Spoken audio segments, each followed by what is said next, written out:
Olá, para quem não me conhece, meu nome é Mônica Ulisses, sou editora do canal www.comidanamesa.com.br, que aborda assuntos relacionados à alimentação com artigos, dicas, entrevistas, notícias e receitas. Aproveitando que o dia 27 de novembro é a data que marca o Dia Nacional do Combate ao Câncer, recebemos hoje Luciana Grutti, nutricionista da área técnica de alimentação, nutrição, atividade física do INCA, Instituto Nacional do Combate ao Câncer. Luciana vai falar sobre a relação da alimentação e prevenção do câncer. Luciana, muito obrigada por você participar com esse tema tão importante, né, Luciana? Verdade, Mônica. Eu agradeço o convite, agradeço a oportunidade de contribuir para o seu canal, né, e trazendo esse tema tão relevante para a prevenção do câncer, que é a alimentação saudável. Luciana, quais são os fatores que podem influenciar o aparecimento do câncer? Durante muito tempo se acreditou que o câncer tinha uma contribuição genética muito forte, né? Hoje a gente já sabe que há sim uma contribuição genética, né, para o desenvolvimento do câncer, mas que gira em torno de 10 a 20%. A maior contribuição para o desenvolvimento de câncer, hoje a gente já tem clareza, né, que são os nossos hábitos de vida, o nosso modo de vida, e dentre eles a alimentação, né? A má alimentação, ela aumenta, né, a chance de desenvolver câncer, e a alimentação saudável, ela protege o nosso organismo, né, do desenvolvimento de um câncer. E um outro fator também de alimentação, relacionado à alimentação, né, que é um importante fator de risco para desenvolvimento de câncer, é o sobrepeso e a obesidade. Hoje a gente já tem aí o excesso de gordura corporal relacionado com de 12 a 15 tipos de câncer, mais ou menos, né? Assim, considerando as fortes evidências. E então, muitos tipos de câncer poderiam ser evitados com alimentação adequada? Os tipos de câncer que poderiam ser evitados? Vamos lá. O câncer de intestino, por exemplo, né, que é um câncer que vem ganhando cada vez mais visibilidade na nossa população brasileira. Hoje o câncer de intestino ele já é o segundo mais comum entre mulheres e entre homens, né?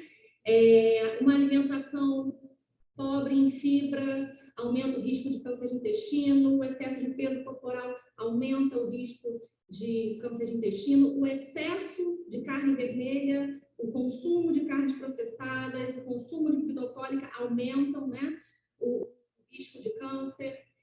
O câncer de mama é um câncer fortemente relacionado com a má alimentação também, uma vez que tem uma forte relação com o excesso de gordura corporal. E aí a gente vai ficar falando aqui de uma enormidade, uma grande variedade de tipos de câncer. Câncer de intestino, câncer de mama, câncer de estômago, esôfago, fígado, vesícula biliar, câncer de boca, né? Então, assim, muitos cânceres que as pessoas pouco associam à má alimentação, né? Tem fortes evidências que são associadas à má alimentação, ao excesso de peso corporal. Um prato com alimentos coloridos ajudam a evitar a doença, Luciana? Com certeza, né? Agora, é importante a gente sempre lembrar, né, que esses alimentos coloridos devem ser alimentos saudáveis, né? O que são os alimentos saudáveis? São os alimentos in natura, os alimentos minimamente processados, frutas, legumes, verduras, o nosso arroz com feijão. E aí, quando a gente traz mais cor para o nosso prato, né, uma mistura de laranja com alimentos de cores avermelhadas, né, a gente está tendo ali uma gama diferente de nutrientes, né, que a gente já, né, a gente sabe que de acordo com a cor dos alimentos, aqueles alimentos eles têm alguns nutrientes característicos, né? Os alimentos, por exemplo, de coloração amarela, eles têm predominância de beta-caroteno, né? Os alimentos de cores avermelhadas, eles têm, por exemplo, o licopeno. Então, quanto mais colorido o nosso prato, né? E colorido às custas de uma alimentação saudável, né? Dos alimentos saudáveis, mais benefícios para a nossa saúde a gente tem, para a prevenção do câncer, para o controle do peso, né, para a prevenção ou para o tratamento do sobrepeso e da obesidade, e para outras doenças crônicas também, como hipertensão, diabetes, diabetes, né? E por aí vai. Agora, existe algum estudo que faça a relação da comida vegetariana com menor incidência de câncer, Luciana? Ou não tem nada a ver? Na literatura, né, a gente encontra informações de todos os tipos. Agora, o que é importante a gente considerar em relação às informações científicas, né? A gente não pode tomar como verdade absoluta o resultado de um único estudo, né, de um estudo isolado. Para a gente atribuir um efeito, né, a um padrão alimentar, a um alimento específico, a gente precisa de um conjunto de evidências, né? Considerando esse conjunto de evidências, por exemplo, as evidências do Fundo Mundial de Pesquisa em Câncer, né, que é uma importante organização que estuda, né, os fatores que estão relacionados com o desenvolvimento de câncer, o que a gente tem? Que a dieta vegetariana, quando comparada com uma dieta com a presença de alimentos de origem animal, né, em quantidades controladas, em quantidades saudáveis, a gente não observa uma diferença significativa, né? O que é isso? A dieta vegetariana não traz mais benefícios do que uma dieta que tenha carne, por exemplo, que tenha leite, derivados, em quantidades, né, saudáveis de consumo.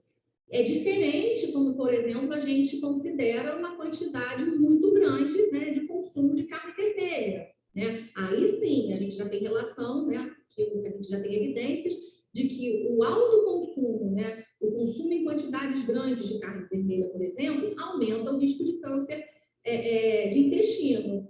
Agora, os alimentos de origem vegetal, né, eles devem sim ser a base da nossa alimentação, né? Uma alimentação saudável é baseada em alimentos de origem vegetal. Você falou na quantidade de carne vermelha, porque a gente sabe que a carne vermelha tem algumas proteínas, tem ferro, mas exageradamente pode causar dano. O que é exagerado? Comer quanto? Qual a quantidade? Excelente a sua pergunta. Porque o que pode ser exagerado para você pode não ser exagerado para mim, né? A gente tem algumas regiões do Brasil, por exemplo, que tem o hábito de comer muita carne vermelha, né? Então, o que as evidências mostram em relação na relação da carne vermelha, por exemplo, com o câncer? Que o consumir até 500 gramas por semana de carne vermelha é considerado um consumo seguro, vamos colocar assim. Como você mesmo trouxe, né, no começo da sua pergunta, a carne vermelha é um alimento, né, que é fonte de importantes nutrientes, vitamina B12, ferro. Então, assim, é um alimento que, se a gente consumir com moderação, né, pode fazer parte da nossa alimentação com segurança. Agora, um consumo superior a 500 gramas por semana já é um consumo que é considerado de risco para o desenvolvimento de câncer de intestino, por exemplo. Agora, a maneira de fazer essa carne tem diferença? Mal passada, bem passada? Isso influencia também, né? Influencia. E aí vai independer se a gente está falando de carne vermelha ou de carne branca, ou de um frango ou de um peixe. Porque aí o que está contribuindo para a formação de alguns compostos com potencial carcinogênico, o que é isso? São substâncias que podem aumentar a chance de desenvolver câncer quando consumidas com frequência, né? Essas substâncias elas vão ser formadas independente do tipo de carne. E quais são os tipos de preparações, né, que aumentam o risco para câncer, que formam essas substâncias? São basicamente as preparações que são submetidas a calor seco. A fritura, por exemplo, o óleo, né, é um tipo de preparação que é calor seco. Os alimentos grelhados, feitos na chapa, o nosso churrasco, né, onde a gente submete a carne diretamente à chama, por exemplo, e aí também se mistura com os compostos produzidos pela queima do carvão, né? Então, dependendo do tipo de preparação, da técnica de preparo dessa carne, a carne vermelha ela pode ser mais saudável ou menos saudável, assim como o peixe, assim como o frango, por exemplo. Então, qual é a nossa recomendação em relação das formas mais saudáveis de preparar as carnes. Aquelas preparações que usam calor úmido, né? Que a gente adiciona água para a cocção. Uma carne ensopada, uma carne cozida, aquela carne assada que a gente faz na panela, né? Adicionando a água. Então, essas carnes que formam menos aquela crosta por fora, né? Escurecida, são as carnes mais, né? São as formas de preparar carne mais saudáveis. E por falar em panela, tem diferença se é alumínio, se é inox, se é vidro, ou não tem nada a ver? Tem diferença sim.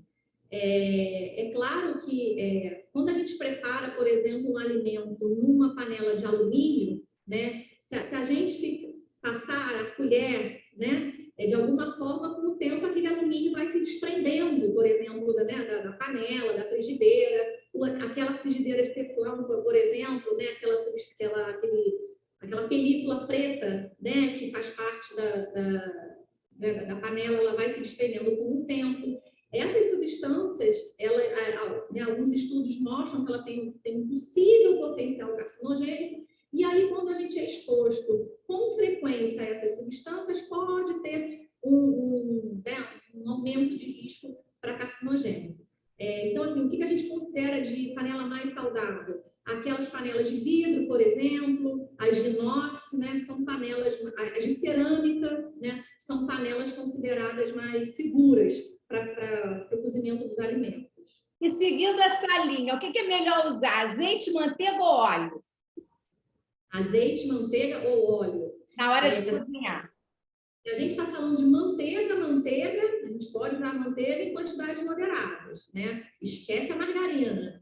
A margarina é um alimento ultraprocessado, um alimento cheio de compostos que a gente não faz ideia do que seja, né? Um alimento nada saudável. O óleo vai depender muito da qualidade desse óleo, né? A gente tem aí o óleo de soja, a gente tem o óleo de girassol, a gente tem o óleo de milho. Milho e soja, por exemplo, são tipos de culturas que usam muito agrotóxico, né, durante a sua produção. Então, a gente pede para evitar. E em relação ao azeite, o azeite é uma gordura saudável, né? Ele pode ser usado. Agora, de qualquer forma, o que é importante atentar? Não só a qualidade, como também a quantidade, né? Se a gente for usar só uma quantidade pequena de óleo para fazer um refogado, né? Para poder viabilizar o cozimento da carne, né? Na carne ou de qualquer outro alimento, usar com moderação, seja lá qual for o tipo de óleo. Se a gente fizer um rodízio também, se não usar sempre o mesmo, né? Pode ser um tipo de consumo seguro. O que a gente gosta muito de reforçar é a diferença entre a manteiga e a margarina. A margarina, sim. A margarina, a gente contraindica fortemente o consumo desse alimento. Você falou em agrotóxicos. É preferível usar orgânico, é isso? Consumir alimentos orgânicos? Sempre que possível, consumir os alimentos orgânicos é a melhor opção, né? Por quê? Porque é um alimento que é produzido sem a presença de agrotóxico. Agora, é muito bom você trazer esse tema, porque às vezes a gente ouve falar, então é melhor consumir um suco de fruta de caixa do que fazer um suco da fruta, né? Porque a fruta tem muito agrotóxico. Não, de forma nenhuma, né? Ainda que a fruta, o legume, a verdura que a gente venha a consumir seja produzido da forma convencional, ou seja, da forma que usa agrotóxico, ainda assim esse alimento ele é mais saudável do que o alimento industrializado, né? Mas a recomendação, sempre que possível, né, quando possível, né, e que o valor permitir também, o consumo do alimento orgânico, ele, né, é mais saudável. Açúcar em excesso. Agora, tem uma diferença? Açúcar refinado, demerara e mascavo não tem diferença nenhuma? É na hora que a gente quer prevenir uma alimentação mais saudável. A alimentação saudável, né, de uma forma geral, é uma alimentação que a gente não usa o açúcar como um dos ingredientes principais. E aí, sempre que me perguntam, Luciana, o que é mais saudável? O demerara, o refinado, o mascavo? A minha resposta sincera é, tanto faz, né? Por quê? Porque o que a gente espera, o que a gente recomenda é que o açúcar seja usado com muita moderação, né? Que ele seja usado numa quantidade pequena para adoçar um suco que tenha um gosto muito azedo, como, por exemplo, uma limonada, para a preparação de um bolo caseiro, não é mesmo? Mas a gente não espera conseguir, não quer que o açúcar seja fonte de nenhum nutriente. Ah, Luciana, mas eu ouvi falar que o açúcar demerara ele é mais saudável do que o refinado porque ele tem alguns minerais.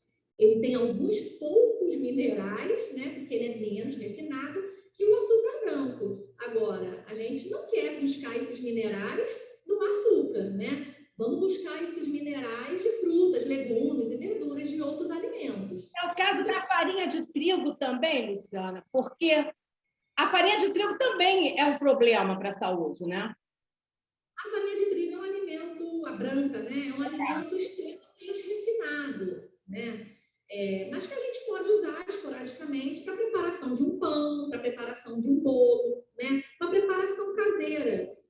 Só que acontece que, na maior parte das vezes, a farinha branca, o nosso consumo de farinha branca vem dos alimentos ultraprocessados, do pão de pacote, do biscoito industrializado, né? Do macarrão industrializado. Então, esse aqui é o grande problema da farinha branca. Se a gente está comendo muita farinha branca, é porque certamente a gente está consumindo muitos alimentos processados. Mas a gente fazer na nossa casa, uma vez a cada, né, esporadicamente um bolo, preparar um pão, utilizando a farinha branca, né, dentro do contexto de uma alimentação saudável, isso não seria um problema. Agora, é claro, se você puder fazer essa preparação com uma farinha com mais nutrientes, né, mais saudável, melhor, uma farinha integral, uma farinha de aveia, né, é sempre uma boa opção. Luciana, você falou do açúcar e eu tenho que falar do sal, porque a gente sabe, a OMS indica 5 gramas diárias de sal. O sal contribui para doenças, o sal em excesso para doenças cardiovasculares. Para o câncer também? Alimentos com excesso de sal, alimentos conservados em sal, né? E a gente tem, né, em alguns países é muito comum, né, se usar aqueles alimentos em conserva com muita concentração de sal. Os peixes conservados em sal, né, a carne seca. Os estudos mostram, né, que um consumo frequente de alimentos salgados ou conservados com salga, eles podem aumentar a chance de desenvolver câncer de estômago naqueles pacientes, naquelas pessoas que já têm infecção por H. pylori, né? E a gente sabe que a infecção por H. pylori é muito comum na população, né? Pessoas assintomáticas, né, muitas vezes têm H. pylori. Então, pessoas infectadas com H. pylori, né, que têm infecção por esse tipo, por essa bactéria, elas têm um maior risco de desenvolver o câncer de estômago quando consomem alimentos ricos em sal, né, alimentos salgados. É o caso dos ultraprocessados, né? Salsicha, refrigerante, tudo isso tem uma quantidade de sal elevadíssima, né? Também, né? Os alimentos ultraprocessados, de uma forma geral, na composição, são alimentos nutricionalmente pobres, né? O que tem em excesso nesses alimentos? Sal, gordura e açúcar. Por quê? Porque são ingredientes extremamente baratos, né? E aí a indústria consegue fabricar alimentos de baixo custo, né? E alimentos de baixo valor nutricional. Gordura de má qualidade, excesso de açúcar e excesso de sal para melhorar o gosto também, né? A gente, muitas vezes, por exemplo, batata frita de pacote, né? Aquela pré-frita. É uma batata que já vem cheia de gordura, para dar mais crocância na batata. Ela é rica em sódio, porque ela já vem com adição de sódio, que é para melhorar o gosto também. Então, a nossa principal fonte de consumo de sódio atualmente é os alimentos ultraprocessados mesmo. Aquele sal que a gente usa em casa com moderação, né, para o dia a dia, para preparar os alimentos, se a gente tiver, né, um paladar, né, neutro, sem influência do processado, processados, a gente nem usa muito sal em casa, não tem esse hábito, né, do alimento salgado. Agora, Luciana, as especiarias como açafrão, gengibre, têm um poder antioxidante, né? Ela é excelente para a saúde, é isso? Os temperos naturais, de uma forma geral, né? As ervas, esses condimentos, esses pozinhos que a gente costuma brincar, né? As pimentas, o açafrão, são condimentos naturais, né? Que muitos deles têm, sim, substâncias com alto poder antioxidante, e um dos maiores benefícios deles, uma vez que a gente consome em pouca quantidade, né? Assim, açafrão tem antioxidante, mas a gente não consome uma quantidade tão grande assim de açafrão numa preparação, né, que venha tornar aquele alimento ali uma fonte importante de um antioxidante. Mas assim, o que eu mais gosto dos temperos naturais é o poder que eles têm de realçar o sabor dos alimentos. E aí, quando a gente realça o sabor dos alimentos com esses ingredientes naturais, a gente usa menos gordura, a gente usa menos sal para preparar os alimentos. E a gente torna a preparação mais saudável, né? Que é uma característica das preparações caseiras, dos temperinhos que a gente usa ali em casa. Luciana, eu preciso perguntar uma coisa. O micro-ondas, aquecer alimento no micro-ondas, é mito ou é verdade que pode dar problema? É mito. É mito. Tá. As evidências, né, os estudos, eles mostram que o uso do micro-ondas, eles não aumentam, né, a radiação, eles não aumentam o risco para desenvolvimento de câncer. Eu costumo até brincar, né, a falar que o micro-ondas ele pode ser um grande aliado na nossa alimentação saudável, principalmente para aquela pessoa que mora sozinha, para aquela pessoa que cozinha para menos gente. Por exemplo, se você vai fazer um feijão, né, que é um alimento tão saudável, dá trabalho fazer feijão, né? A gente, quando faz feijão, a gente faz geralmente uma panela, né? E aquilo ali, ó, rende muitas porções. Então, você pode pegar aquele feijão, armazenar em potinhos e congelar. E depois descongelar, né? No micro-ondas. O micro-ondas pode ser um aliado no trabalho, quando você traz a sua comida de casa, a sua preparação caseira, né? O seu alimento preparado em casa, você traz para o trabalho e pode aquecer a sua refeição no micro-ondas, né, se tiver no seu trabalho. Então, eu costumo até falar, o micro-ondas ele pode ser o nosso aliado. Ele só deve ser evitado para o descongelamento e para o aquecimento de alimentos ultraprocessados. Né? Ao invés de a gente descongelar aquela lasanha comprada no micro-ondas, vamos esquentar a lasanha que a gente faz em casa. Né? Luciana, você quer dar mais alguma orientação, alguma dica para o pessoal? Como você trouxe, né, a gente está celebrando o dia 27 de novembro, amanhã é uma data muito importante para a gente, onde a gente está trabalhando especialmente esse ano o câncer coloretal, né? Como eu disse anteriormente, o câncer coloretal é um tipo de câncer que vem ganhando muito espaço na nossa população ao longo dos anos, que a gente vem observando é que ele é cada vez mais comum na nossa população, e ele é um tipo de câncer que está fortemente relacionado com diferentes exposições de alimentação e nutrição, né? Consumo de bebida alcoólica, baixo consumo de fibra, consumo excessivo de carne vermelha, consumo de carnes processadas e também relacionado ao sedentarismo, né? A baixa de atividade física. Para a gente prevenir o câncer, e aí eu falo não só o câncer de intestino, mas o câncer de uma forma geral, a gente precisa mudar hábito alimentar. A gente precisa voltar a se alimentar de forma saudável, né? Consumindo os nossos alimentos, principalmente os que a gente tem perto da nossa casa, né? Os característicos da nossa cultura alimentar, que esse tipo de padrão alimentar ele é fundamental para o controle do peso, né? E a gente hoje aí também já tem a forte relação da obesidade com diferentes tipos de câncer. Então, a mensagem que eu deixo é essa: vamos, na medida do possível, né, fazer escolhas alimentares mais saudáveis, para a prevenção do câncer e de outras doenças também. Obrigada, Luciana. Muito obrigada pela sua presença. Eu que agradeço, Mônica.